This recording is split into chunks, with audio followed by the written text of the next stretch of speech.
इसके बारे में विचार नहीं करते। हम स्वयं अपना हित चाहते हैं कि नहीं चाहते। हम मोटा मोटा ये जीवन हमारा क्या है, 150 साल का, कहने को तो 100 साल कहते हैं, उसमें भी जाओ 50 साल तो हमारे सोने में ही चले गए।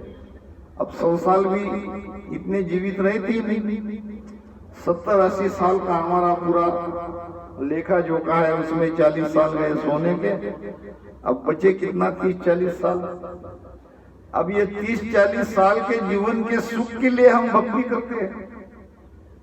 भक्ति इसके लिए नहीं करनी चाहिए। ये बड़ा दुर्लभ अवसर हमें मिला है। 84 लाख योनि भुगतने के बाद ये मनुष्य शरीर हमें मिला है।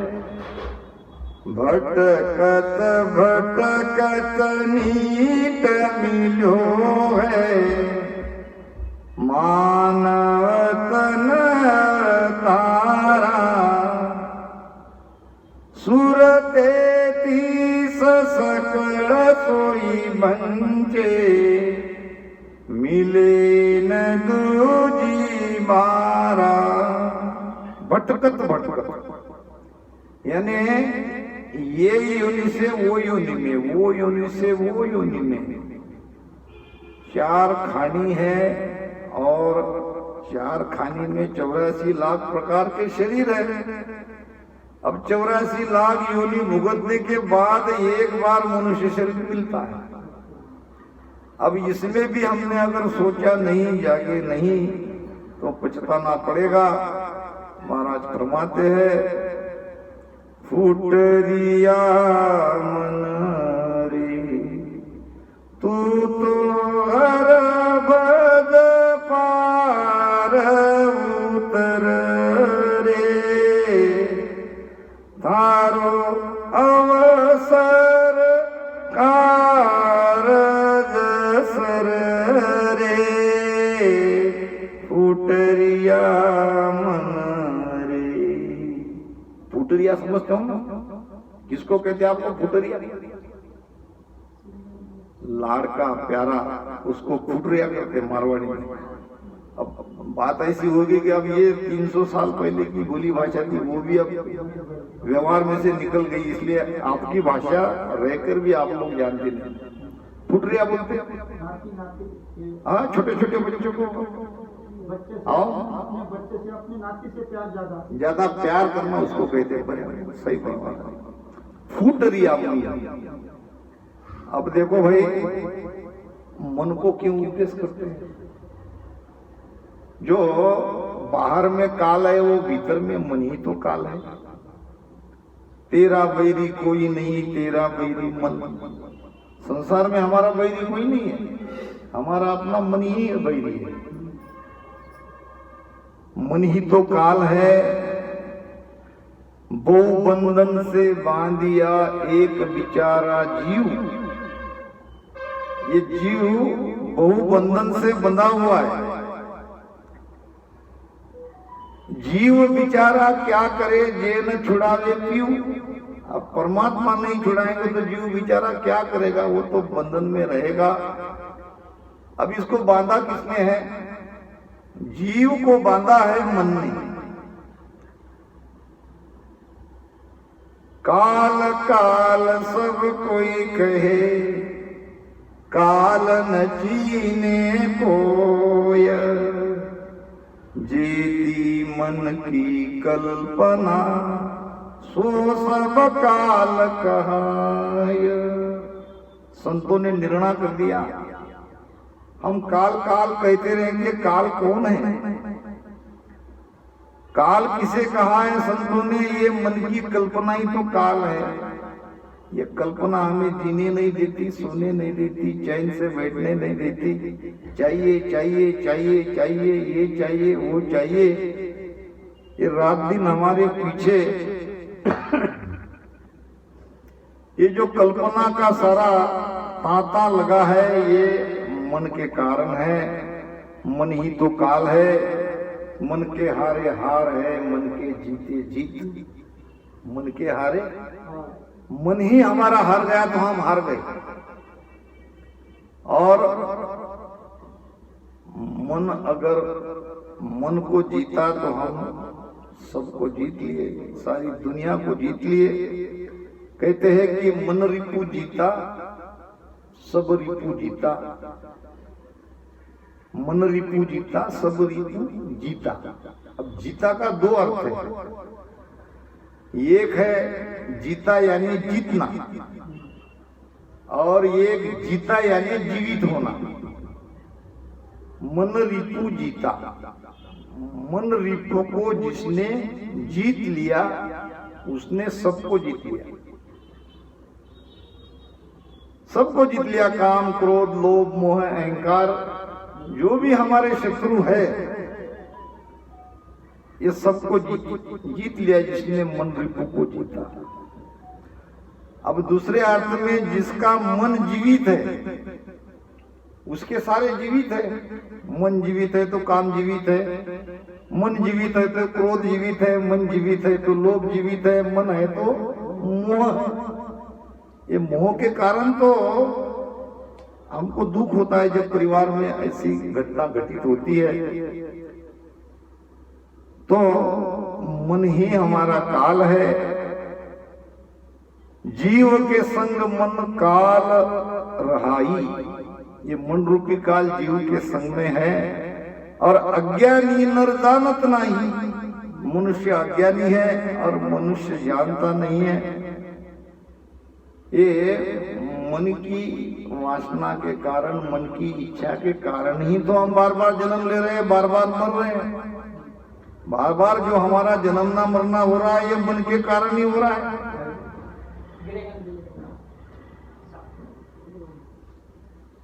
तीन लोक में मन ही विराजी, ताहि न चीनत पंडित काजी। तीन लोक में मन का ही शासन चल रहा है, और मन को न पंडित चीन रहा है न काजी चीन रहा है। यानी ये धर्म वाले धार्मिक अनुष्ठान तो करते हैं मगर भीतर के भेद को जानते नहीं है, काल को पहचानते नहीं है, काल को जीतने का उपाय बताते नहीं है। बाहर बाहर सारी क्रियाकर्म करके चले जाते हैं।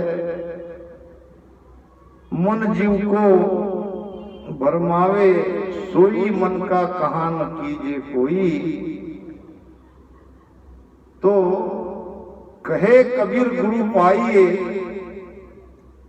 मन ही को पति। ऐसे गुरु के शरण में जाओ जो मन को बस में रखने का उपाय बताए।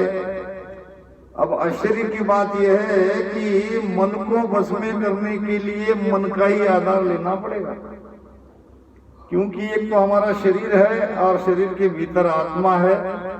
शरीर और आत्मा को जोड़ने वाला है सेतु मन। मन ही को प्रमोदी है, मन ही को दो उपदेश। अब आत्मा न उपदेश सुनेगी न शरीर उपदेश सुनेगा, उपदेश सुनेगा तो मन। पलटाना है मन को। मना एवं मनुष्याना बंधनो मोक्ष ने कारण। मन के कारण हम बंधन में हैं। बंधन कौन सा? ये त्रिगुणी माया का बंधन, और मन से ही हम बंधन से मुक्त हो सकते हैं। अगर मन ने ज्ञान धारण कर लिया तो हम जीते जी मुक्त हो सकते हैं। इसलिए महाराज कहते कि फूट दिया मन रे, तू तो हर भज पार उतर रे, तारो अवसर कारद सर रे। तुम्हारा कार्य अवश्य पूरा होगा। राम सुमिर मन ढीलन कीजे, राम सुमिर मन ढीलन कीजे। ओ मन झूठ विकारत जीजे, ओ मन झूठ विकारत जीजे। सागट कुसुम संग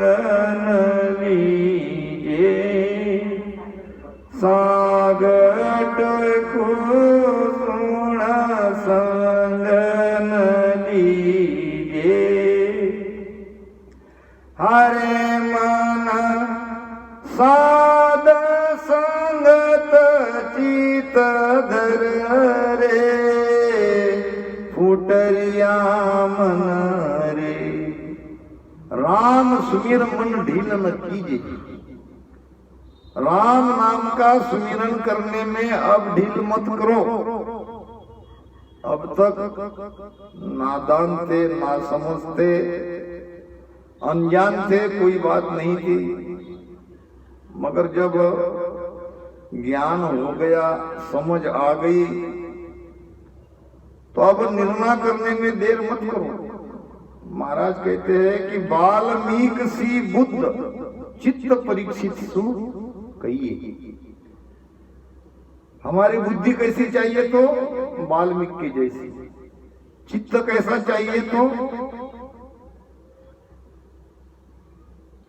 वाल्मीकि सी बुद्ध चित्त परीक्षित सा कहिए। परीक्षित राजा के जैसा चित्त चाहिए। अब क्या है विशेष? महाराज ने ये दो ही प्रमाण क्यों दिए? क्या और लोग की बुद्धि नहीं थी? क्या वाल्मीकि की बुद्धि में भी कोई बड़ा छोटा रहता है? बुद्धि बड़ी छोटी नहीं रहती है, बुद्धि निर्णय करती है। और हमारी बुद्धि कैसी चाहिए? कि वाल्मीकि जैसे।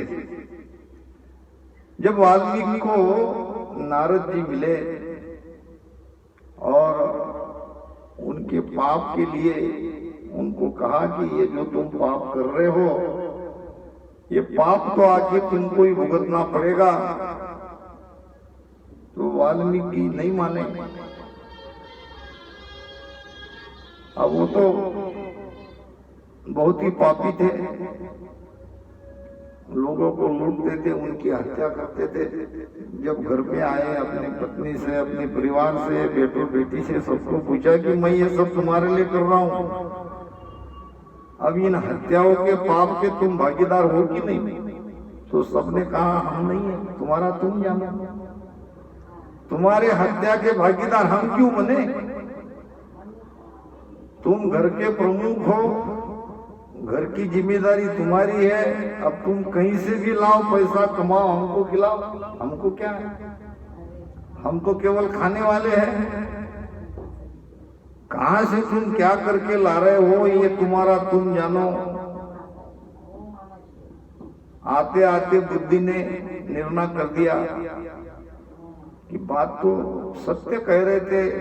फिर नारद जी को गुरु माना, गुरु मान से उनको गुरु मंत्र लिया। उल्टा नाम कहते हैं ना, उल्टा नाम जबकि भी वाल्मीकि भया। तो उल्टा नाम का मतलब क्या है? क्या मरा मरा जपा? क्या नहीं। उलट पीछम से वो ऊपर चढ़े और सारे पाप से मुक्त हो गए। रामायण बड़ा प्रसिद्ध ग्रंथ हमारा, उन्होंने लिखा। तो बुद्धि ऐसी चाहिए कि वाल्मीकि जैसी। जब सत्य मालूम होने के बाद निर्णय करना चाहिए, बुद्धि निर्णय करती है। वाल्मीकि जैसी बुद्धि चाहिए और परीक्षित राजा के जैसा चित्त चाहिए। अब चित्त लगा के आप भी सत्संग को सुन रहे हो, फिर भी इधर उधर चला ही जाता है, क्योंकि हमारे चित्त में और अपने परीक्षित राजा के चित्त में बड़ा भारी अंतर है। परीक्षित राजा का चित्त इसलिए भगवत कथा में लग रहा था कि उसकी आयु पूरी 7 दिन की थी। 7 दिन ही वो जीवित रह सकते थे। ऋषि का श्राप दिया था और ऋषि के श्राप के कारण 7 दिन में उनकी मृत्यु निश्चित थी। अब जिनकी मृत्यु 7 दिन में होने वाली है, उसका चित्त संसार के विषयों के सुख में लगेगा। और हमें पता नहीं हम कब हमारी मृत्यु होगी। इतना ही अंतर है हमारे चित्त में और वाल्मीकि के चित्त में। तो चित्त लगाना चाहिए। चित्त अगर लग गया मन और चित्त सागर और लहरे के जैसे है। जो मन लहरे खाता है, मन को आधार है सागर का, इसी प्रकार हमारा मन भी इधर उधर भटकना नहीं चाहिए। ऐसा अगर लगता है तो चित्त को लगाओ, चित्त अगर लग गया तो सब लग जाएगा। राम सुमिर मन ढील न कीजे, वो मन झूठ विकार तजीजे। झूठ और विकारों को छोड़ो। ये काम, क्रोध, लोभ, मोह, अहंकार, ये सारे विकार तो नहीं। इस विकारों को छोड़ो, विकार को दूर करो और भजन में मन को लगाओ। सागट को सुन संगन कीजे। सागट कहते हैं जो भक्ति करने वाले, जिनको सुहाते नहीं, जिनको अच्छे लगते नहीं, स्वयं तो करते नहीं है मगर जो कर रहे हैं वो भी उनको ठीक नहीं लगता, ये है सागट। ऐसे व्यक्ति से दूर रहो और साधुओं की संगत करो। संगत करना बड़े की बढ़त बढ़त बढ़ जाए। अपने से ऊंचे, अपने से बड़े, अपने से ज्ञानियों की संगत करो, आपका भी ज्ञान बढ़ते बढ़ते बढ़ेगा। तो संगत हमेशा बुद्धिमान विद्वान पुरुषों की करनी चाहिए। सदगुरु सुखराम जी महाराज ने तो निर्णय कर दिया, संगत करे सो साधकी रे, नहीं तररियो ये।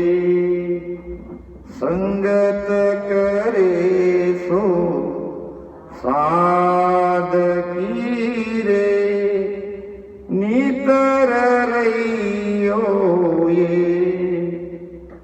सागट सुमुख बोलता रे, क्रोध बंदे और देख भजो तो, राम भजी जो रे, हरि बिन दूर तजी जो रे, भजो तो राम भजी जो रे, हरि बिन दूर तजी जो रे। भजन सुमरन में आने वाली सारी बाधाएं दूर करते जाओ। एकदम से नहीं होगी, होते होते होगी। संगत करनी है तो साधु की संगत करो, अच्छे की संगत करो, बुरे की संगत कभी मत करो। संगत करे तो साध कीरे, नहीं तो रहियो एक, नहीं तो अकेले रहो। कम से कम बुरे विचार नहीं आएंगे, बुरे कीटाणु आपके अंदर प्रवेश नहीं होंगे। यहां देख लो, हमारी आंख है, कान है, मुख है कि नहीं? और इसके अंदर ये हमारी नाक है। अब ये नाक बिचारी ये बुरे लोगों के साथ में है। कैसे बताता हूं मैं आपको, संतों ने वाणी में प्रमाण दिया है। आंख से बुरे दिखते हैं, अच्छे भी दिखते हैं। ज्यादातर मनुष्य स्वभाव है इस आंखों से बुराई देखता है। कोई भी कर्म पहले आंख के द्वार से ही बनते हैं। सुंदर सुंदर लड़कियों को देख के, स्त्री को देख के आंख से ही तो देखते हैं। तो बुरे विचार आते हैं, तो ये बुरे विचार हमारे अंदर डालने वाली है आंख। अब बुरे विचार आने के बाद अगर मन कुछ बुरा काम करता है तो कटती है नाक, नाकी तो कटती है। अगर उसको पकड़ा पीटा बदनामी हो गई तो नाक कटती है, नाक ने कुछ किया क्या? अब झगड़ा तंटा करते हैं, गाली गलौज करते हैं या गालियां भी सुनते हैं तो सुनने वाला कान है, गाली देने वाली हमारी जीभ है। अब जीभ गाली देती है या कान बुरे बुरे सुनते हैं और यहां भी कुछ गड़बड़ हो गई तो कटती है हमारी नाक। अब नाक ने तो कुछ किया नहीं मगर कटती है नाक। बुरे कार्य करने वाली हमारी सारी इंद्रियां है मगर ये बुरे लोगों के बीच में ये नाक रहने से हमेशा नाक को ही सारा दुख सहना पड़ता है। तो कहने का भाव यह है कि हमारे जीवन में हम किसका संग करते हैं इस पर भी बहुत कुछ निर्भर रहता है। राम सिमर मन ढीलन कीजे, वो मन झूठ विकार तजीजे, सागट को सुन संग न लीजे, हारे मन साध संगत चित धर रे। चित में साधु की संगत मिलनी चाहिए, अगर मिल गई तो उसको छोड़ना नहीं चाहिए। कहते हैं कि 100 काम छोड़ के नहा लेना चाहिए। हमारे बुजुर्ग कह के चले गए कि भाई 100 काम भी आपको छोड़ना पड़े तो 100 काम को छोड़ दो और नहा लो, और 1000 काम को छोड़ के भोजन कर लेना चाहिए, जिम लेना चाहिए। काम तो होते रहेंगे, काम तो लगे ही रहते हैं।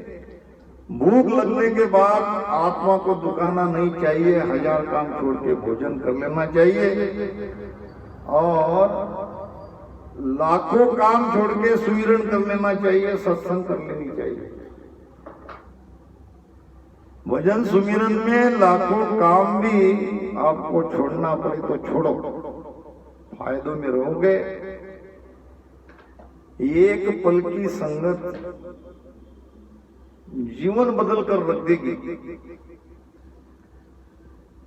एक घाटम दास नाम का चोर था और 4-5 भाई थे, सब डाका डालते थे, चोरी करते थे।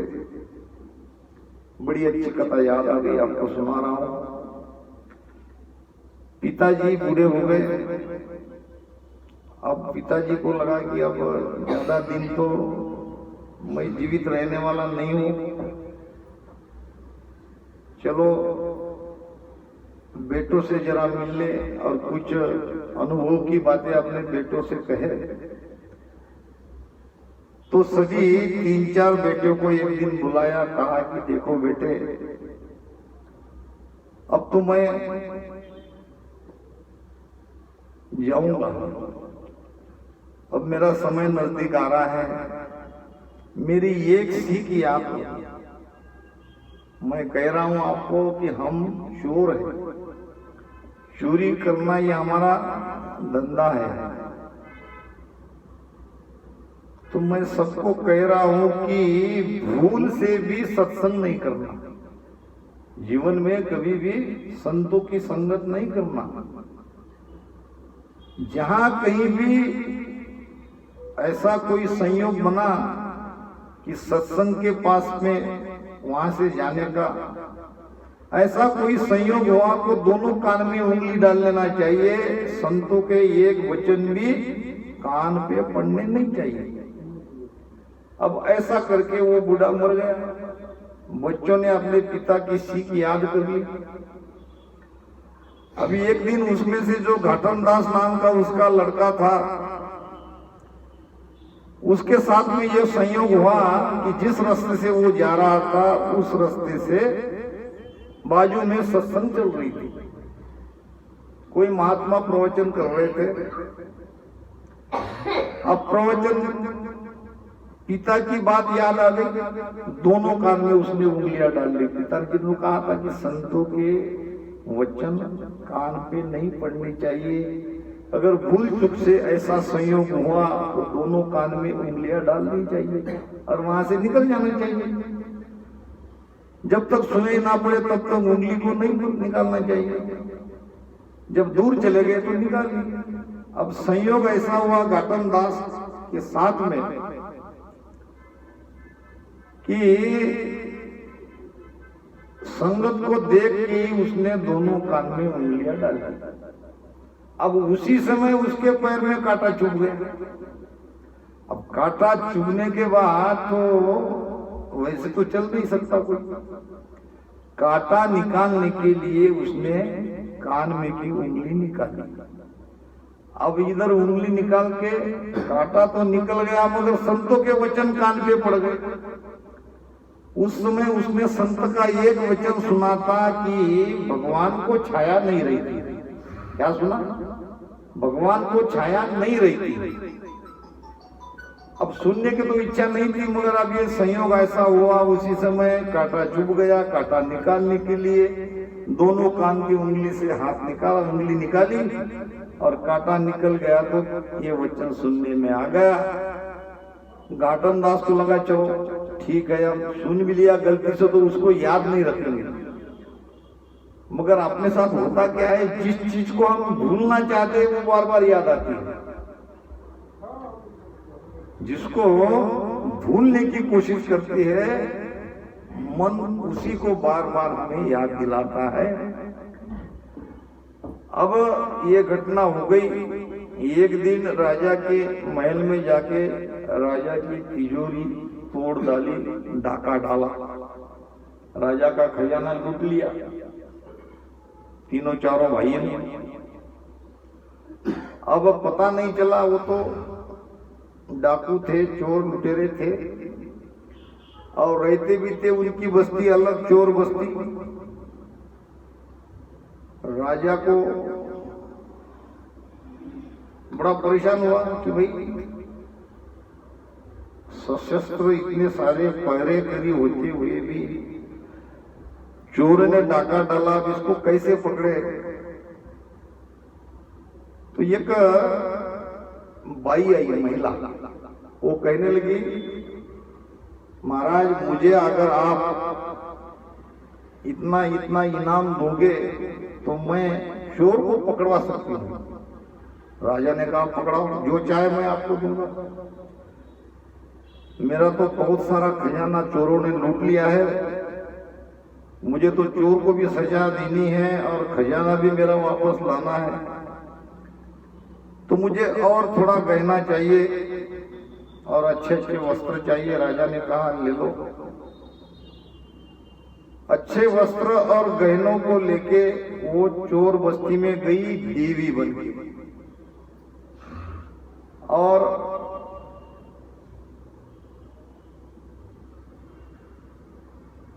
वहां आके सबको कहने लगी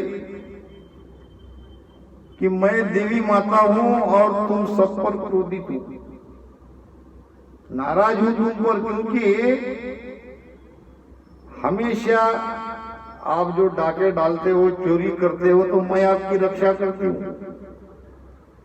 आप मेरे ही भरोसे चोरी करते हो, डाके डालते हो, कभी आप पकड़े गए, ये मेरे ही कारण। और आपने मुझे बलि नहीं चढ़ाया, ये बहुत गलत किया। तो सारे चोर देवी को देख के कांपने लगे, धूलने लगे, डरने लगे। साक्षात देवी साकार रूप में हमारे साथ आई है। सारे डरने लगे, माता जी क्षमा करें, बहुत भूल हो गई। अब ऐसी वार्तालाप चल रही है घाटम दास के भाइयों में और देवी में, जो देवी बनकर आई थी झूठ मूठ की। अब घाटम दास को संगत में सुनी हुई संतों की वो छोटी सी बात याद आ गई। क्या कहा था कि देवता को छाया नहीं रही थी, अब ये देख रहा इसको तो छाया है। और संतों ने कहा है भलाई सत्संग में जाके मैंने सुनी न होगी, मगर मेरे कान पे तो ये बात आई। तो घाटन दास को संत के वचन का विश्वास हुआ और उसकी प्रतीति भी हुई कि ये तो झूठ मूठ की देवी बन के हमें फंसाने के लिए आई है। भाइयों को बुलाया, कहा कि ये देवी नहीं है, ये तो राजा की भेजी हुई कोई बाई है, देवी का सोम बन के हमको फंसाने के लिए, हमको कैद करवाना चाहती है। तो तलवार से उसका सिर कलम कर दिया। तो भूल चूक से संत के मुख से निकले हुए वचन भी हमने धारण किया तो हमारा कल्याण होगा, इसमें कोई संशय